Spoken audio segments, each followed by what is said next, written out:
Welcome to Florida Focus, a college football podcast. We have a Seminole and a Gator together, trying to put aside their differences and bring you the fantastic world of college football. Thank you for joining us on this ride of hype, hope, and hilarity. My name is Brandon. I'm joined by Chris. Today, we're going to talk about how you can become a VIP Patreon subscriber. We're going to talk about some fan mail questions that we've gotten. We'll remind you how you can get in contact with us, and we'll talk about an upcoming format change for this season. Today's topic will be the 3 questions that we've received recently. That's the time we've set aside today. How are you feeling about today's show and the questions we've gotten so far, Chris? Pretty good. Now, a little nervous, to be honest. Haven't done anything like this. Every time you switch it up, it's anything's different. A little nervous, but at the same time, I'm excited. I'm excited to have some kind of interaction with the fans and answer some questions. Awesome. Love it. Yes, and that's we'll shoot out a reminder to everybody how you can get in touch with us, and we feel like today will be a pretty short episode because we're getting closer to the season. We want to make room for the other material, so all right.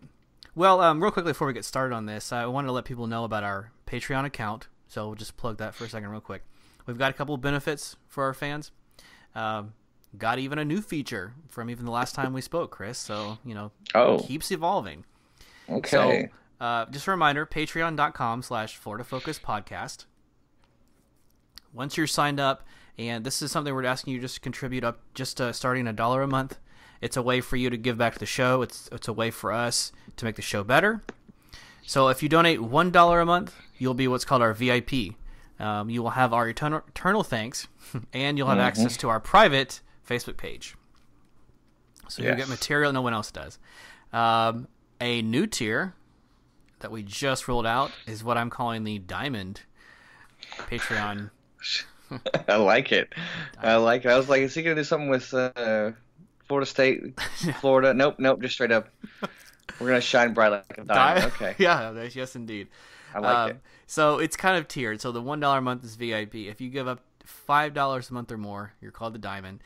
And when you sign up there, we're going to give you, of course, the same access to that private Facebook page. We're also going to send you a welcome package in the mail, and we'll give you access to secret episodes throughout the season. Yeah. And the welcome package does not include diamonds, just to clarify. Don't want to mislead anybody out there. Yep. Yeah, there you go. So we got the VIP, we got the diamond. So patreon.com/FloridaFocusPodcast. We look forward to our subscribers there. And it's just a way that you can give back, but even bigger than that, it's a way that we can make the show better for you. Yep. All right, very good. So are you ready to dive into the fan questions, Chris? Yeah, let's do this, man. All right, very good. Okay, Chris, so our first question came via email.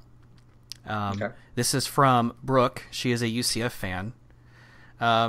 The email says, can you talk about the new helmet targeting rule on your show? Because I think it's dumb. Okay. I like that. This is what I want you to talk about, and this is the reason why.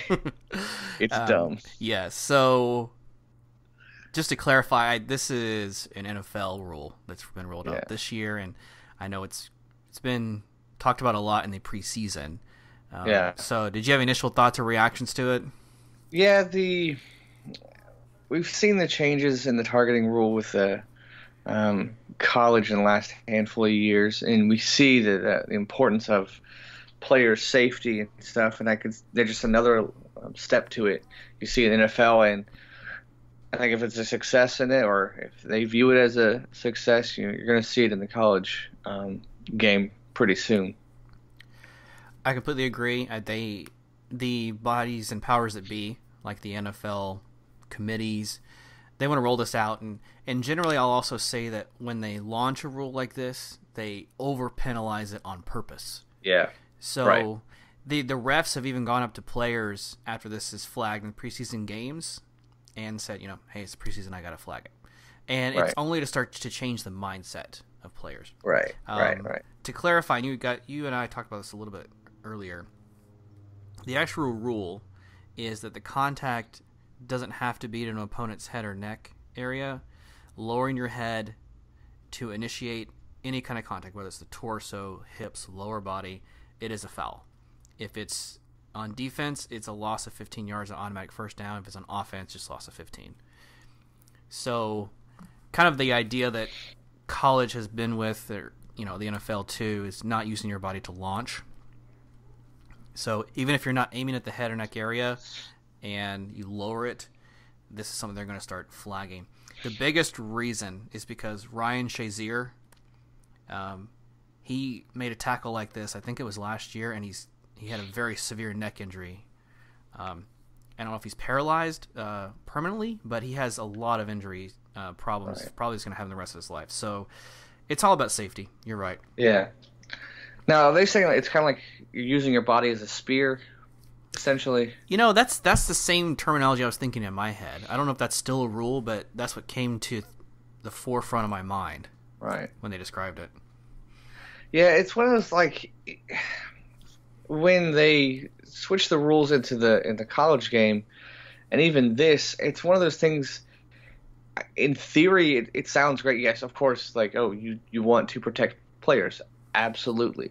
You want them to live longer, absolutely. I know you had a lot of talk about brain damage and stuff. So you do want to do something, but it's one of those things. It's got to be super frustrating as a defensive player, especially because a lot of times it's so quick when you're making a tackle that I don't know if it's really how to say this. Is it really making an impact right now? Can we really tell if it's making an impact? It's one of those things we probably won't really notice till 10 years down the line when the mindsets change from like pee-wee football all the way up to how to tackle. And it's just, I bet it's really frustrating as for defensive coordinators, for head coaches, and defensive players, because now you're going to have to, everything that you've known how to play is suddenly changing. And with the NFL, it's at the highest level with the fastest players. Sure. And it's so quick. Making that change out, it's going to be tough. Absolutely. Yeah, you've learned one thing your entire life. And then I remember some NFL commercials a couple of years ago.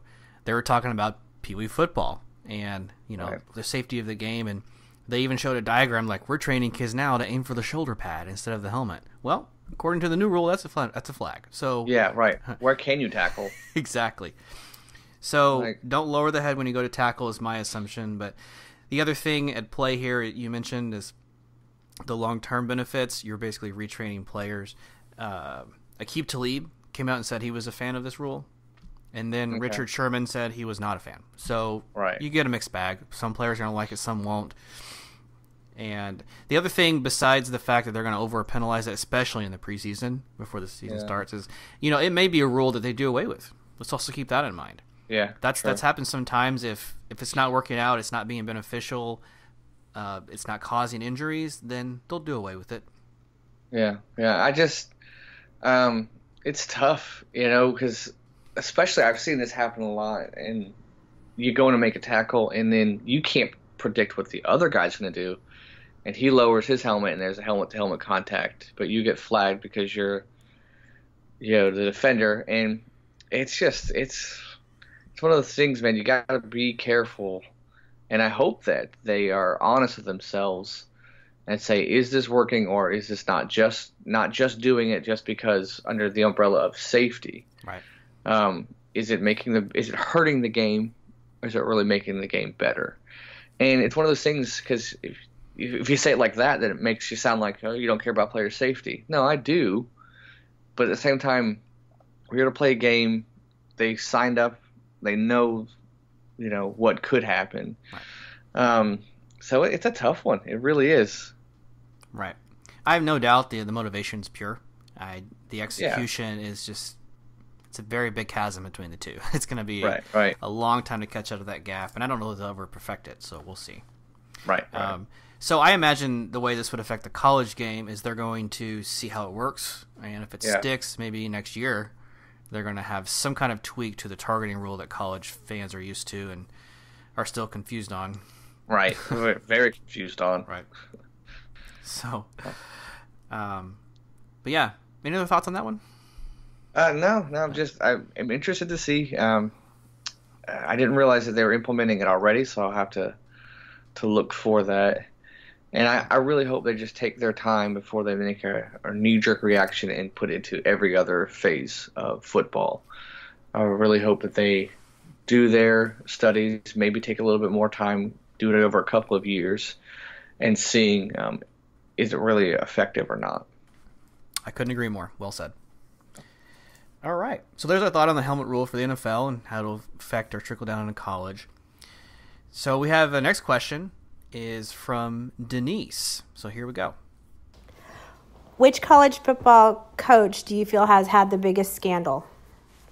All right. So what coach had the biggest scandal this year? I have a couple of thoughts here. I'm pretty sure you and I are going to discuss some of the same ones, but I guess obviously Urban Meyer's the one that comes to mind, right? Yeah. Well, before we get going, I was curious if she meant like the current ones or just big picture historically the bigger ones. So I guess we could talk about a little bit of both. Yeah. But obviously Urban Meyer's one of the bigger ones currently going on right now. Yeah. So we can touch on those too. With Urban Meyer, I had to kind of look into this a little further. I know there was some domestic violence concerns, and what it ended up coming down to was there was one of his assistant coaches, Zach Smith. He had some issues with his ex-wife. There was some concern about how he was dropping off the kids, and there was an incident in 2015 where they had a physical altercation. Urban Meyer's wife received text from her name is Courtney Smith, about how this was going on, and the question really comes down to Urban Meyer. Like, did he report it appropriately? Did he do it to the right people? Right. How much did he know? How much did he? Exactly. Yeah. It even went back a little further than Columbus, Ohio. Apparently, Zach Smith was a coach with him at Florida. Yeah. And some of these issues started in Gainesville. So I have a couple of thoughts. With Zach Smith, first of all, don't try and put yourself in a situation like this. If you know there's going to be an issue dropping off your kids, I'm from a divorced home. Do everything you can not to cause any kind of trouble. All right. So if you've had a dispute with somebody, there's a lot of easy ways to exchange children now. You can send a text from the driveway and not even go in. Yeah. You can get around any kind of situation that you imagine would be harmful. Yeah. So another thing is, leave work at work. It's clear, when you're barking orders at guys all day long, trying to get them ready. He's a wide receiver coach, I found out. That there's no doubt that carried over into the house. So if you have repeated incidents where you're having troubles at home, try and find a way to separate the two. Yeah. Back to Urban. What did he know? It is his duty to know stuff like this. Who did he report it to wasn't enough, and those are some of my thoughts on that. I would hope that in the current climate that we're facing, Urban Meyer would have done the right thing. Yeah. And he did himself a favor by admitting, I said the wrong thing to the media, but I feel like I did the right thing behind closed doors. So, don't try to be a judge of what happened, but however this plays out, I would hope that other coaches kind of learn from this. This is probably the goal behind what they're doing. Make sure you're reporting it appropriately, right. Because let's be honest, women are the people that can end this sport. They don't want their sons playing anymore. They don't want their husbands coaching it. That's where it can stop. Mm-hmm. Yeah. And I know this might be the bitter Florida fan in me, but he seems kind of like a shady dude. Just kind of the stuff that's come out from Florida and stuff. So I should maybe give him more of a benefit of the doubt, but I don't know. It's you'll probably experience this later on with Jimbo. You are grateful for what he's done, but part of you is just like, I don't like the dude, and I don't trust the dude. So you're just seeing a lot of stuff coming out from him and his assistants and former players, and you're just like, I don't know. So I'm trying to give him the benefit of the doubt, but I don't know. I don't know if he's what he's telling or how much truth he's telling. Okay. And I know that I really hope though that he did the right stuff. Yep, same here. And the decision to discipline or retain will probably be released later this week, and we'll certainly know because we have a season to play pretty soon. So let's just hope going forward that any other situations in their department, on their team, any other college football related issue, that it gets resolved immediately, it gets reported, and it's taken care of. You and I are both. Well, Go ahead. I was gonna say, you and I are both married, so you imagine if our wives are in a situation like that, we'd want the right thing to happen too. Yeah. I think what the good thing out of this is because it's such a big name and a big school that going forward, I think coaches are going to be more inclined to do the right stuff or know what the right stuff is, what the right procedures are because of this. So that's good. Good point. Very well said. All right. And then obviously there's the deal with Maryland and the player that passed away during practice. Yeah, I had some thoughts on that too, but I'll let you go ahead. Yeah, another former Gator assistant. So Durkin, I don't really know the details, but apparently the guy was having issues during practice, and they didn't take the right procedures to help him out, and then he just ended up dying during the practice field. And there's a lot of controversy. What did the coach know? Did he do the right thing? Did he push the players? And it's always sad, like no matter whose fault it is or whatever, it's always sad when a human dies. Sure. A kid dies. And especially knowing that it could have been prevented, there should be measures that should be taken to prevent this. It's always sad. Regardless of if there was cover up or who's to blame, it's always sad when someone dies. Absolutely. So yeah, I think the player, by the way, was Jordan McNair, and he passed away of a heat stroke. I think it was like he was taken to a hospital, and that's where he passed away. Obviously, very sad. And any time something like this happens, you have to look into it 100%, no questions asked.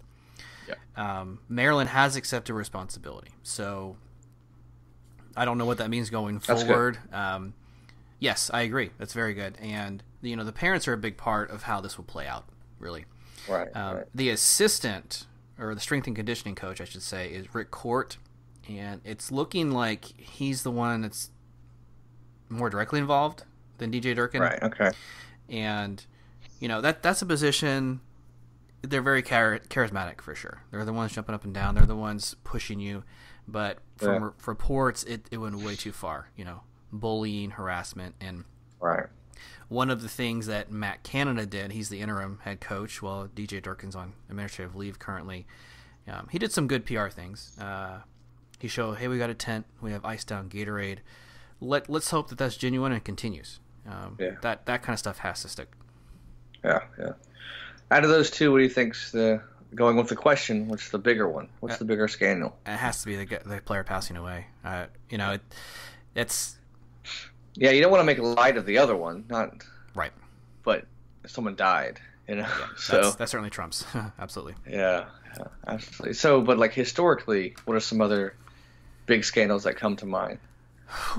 I'll defer to you on that one, but I have a couple thoughts. Yeah, recently the Penn State one, very sad stuff with Sandusky, right? Right. And just how much of a cover-up was there, just knowing that it was going on for so long, so many boys were involved, and just all the way to the top of Paterno, what he knew or didn't know. So that's a really sad one. Sure. And then going all the way back to SMU and paying off players, so much so that they had the death penalty and the program was shut down for a while. Those are the two huge ones that stick out to me. But every program has off-the-field issues. Right.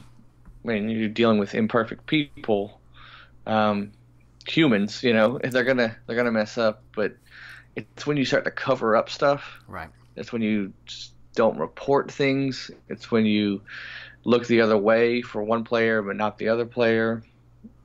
that's when I guess the scandal word gets thrown out there. But those are the two huge ones that stick out to me. Okay. What about you? I was going to say Penn State. Yeah. Another one was Baylor. That's still getting sifted through. Yeah. All the Title IX stuff. But the Pony Excess, by the way, is probably the best documentary of college football I've seen, and that details that SMU one very, very well. But let's not pretend that doesn't still happen. Yeah. Absolutely, it does. And I know that don't like to bring up too much, but Florida State's had some problems with. There was a Foot Locker scandal in the early '90s. Peter Warwick had his issue with taking clothes from Dillard's. Those certainly just pale in comparison to the bigger ones. But as a school, you have to be cognizant that kind of stuff can happen and take every precaution to prevent it. Yeah, and hopefully, schools are taking note and not following the same path as these recent schools. I agree. And the precedent's been set. Hey, if you're going to try and cover it up, the culture is not powerful enough to excuse that behavior anymore, and that's a very good thing. Yeah, and it was one of those things back in the day where it was going on. A lot of people knew, but hey, the head football coach of this great college, this great university, he has power and he's pretty much invincible. Not so much anymore. Right. And it's a nice shift that we've had that says, okay, you're not top dog. You are important, but you can't just do anything you want to do. So I like that. Me too. All right. So I hope that answers your question, Denise. I think I mentioned she's a UCF fan. Yeah. But okay, very good. So actually, we do have time for one more question today. So here's question number 3. Hi, Chris. Hi, Brandon. My name is Casey, and I'm a Florida State Seminole fan. My question for you is, are we to expect your season predictions? Like, how do you think your team will fare against the opposing teams this year, and why? Love listening to you guys, and look forward to your answers. All right, Casey, great question. So, wants to know our prediction for the season. Well, what do you think, Chris? Well, I think that the timing of this is perfect because we have been talking and we are going to be doing that anyways. Yeah. So, we were talking about having an episode of breaking down each game and having our predictions most likely next week. So, your wish is granted, I guess. There you go. Yep, great question, Casey. And you're absolutely right. So be sure to stay tuned next week because we're going to have one episode where we're going to do it all in one shot. All 12 games. We're going to preview it from both sides.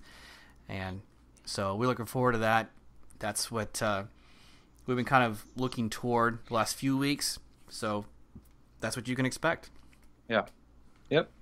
I'm excited about that one. Oh, yeah. I really am. I've already tried to break down, other opponents and kind of see where will we be at this time of the year when we play them. Is it home, away? So I'm excited to talk about that. Absolutely. I'm really looking forward to seeing your win-loss record. What you think that's going to happen. And, heck, I'm sure you have an opinion about Florida State. And so, obviously, when week 12 comes for both schools, then we'll have a lot more to chat. So yeah. Yep. All right. Cool. Very good. Well, thank you for the questions, everybody. Like I said, this normally won't be how we'll do fan mail, but we wanted to kind of get these out because there was some time sensitivity, if you will. And what we'll normally try and do is throw these at the end of a show. And so continue to send those in. As a reminder, you send us an email with these voice memos or audio recordings. It is floridafocuspodcast@yahoo.com. And so that's how those were sent to us. You can also just send us a text email if you want, like Brooke did. That's fine, but if you want to be on the show, audio file is the way to go. Mm-hmm. So real quickly, Chris, before we start to close out, I want to let you know, I want to double back really briefly to the episode we covered about college football movies. Okay. I want to let you know I watched Necessary Roughness. Oh, did you? Very much enjoyed it. I loved it. Yes. If you're looking for a film that covers a program that was on the top and got knocked down and has a 34-year-old freshman quarterback, this is the movie for you. Wow. Yeah. Female kicker. Yes. Very progressive. Absolutely. Yeah. You're right. Sinbad was a professor. He was on his way to a PhD and decides to go back and play for a year. The armadillos, right? Armadillos. Yep, you were right about that. Yeah. Mm-hmm. That was a classic, man. So I'm glad. I'm happy for you. Really am. Yes. If we were to do that list now, mine would look different because that would be pretty high up there. Yeah. So, anyway. That's cool. All right. So, the fans got in touch with us like we asked, Chris. There's a lot of ways we've created that they can continue to stay in touch with us and send more questions. But can you just remind us how that way can be done? Absolutely. Starting off with the website, floridafocuspodcast.libsyn.com. It's Libsyn, Libsyn. Please feel free to hit us up on Facebook, YouTube, Florida Focus Podcast. We have a Twitter account, Florida Focus Pod. We mentioned the email, floridafocuspodcast@yahoo.com. And we have a new Snapchat, FL Focus Pod. And then, of course, our Patreon account. And we encourage you guys to visit that, take a look at that, and if you feel like chucking in a buck, please do that. We would love that so we can get better content out to you. Love it. Absolutely. So just so the fans are aware going forward, we know you're such a fan of our Fave 5 list, and we've been doing it ever since we launched and going into the year. That is something we're going to table for the time being. Mm-hmm. Something Chris and I want to give you, and that's going to be better content, is just reactions to the actual game. So you're going to hear us talking about some overall impressions, maybe some stats. We're going to talk about the week going forward. So we'll continue those Fave 5 after maybe bowl season going into next year. For the season, we're going to forego that. We'll continue to hear your suggestions if you want to give us feedback on what you want to hear, maybe starting in January. But from now until the end of the year, you can expect just some straight-up game reactions. Yeah, I'm excited about that. Excited for the season. We might throw in something special here and there throughout the season, but we're going to focus mostly on reactions and then predictions. You got it. All right, Chris. Well, this was our first fan mail. How'd you feel about that? Pretty good. Yeah. Pretty good. Good questions. Absolutely. Really good questions. A lot of questions where you could have some dialogue and discussion, and not just I think it was good and that's it. You actually can talk about these questions, so keep them coming. Absolutely, more coming. And guys, step your game up. All 3 from ladies. Let's crack down. Come on, dudes. You got this. I know you got them. So, all right. Well, any last thoughts before we sign off for the day? No. We're really excited about our predictions. I think I'm going to shock a few people on my predictions. I'm just going to leave it at that. And I've been going back and forth on so many games, but it's time to just put them down on paper. Yep. And go. I want to throw it out there. I almost want to say this is my prediction for the season, but I can't. I got to hold my tongue. So come back next week. We're going to have a full 2018 season preview for you. From my end, thank you for listening, and go Seminoles. Go Gators.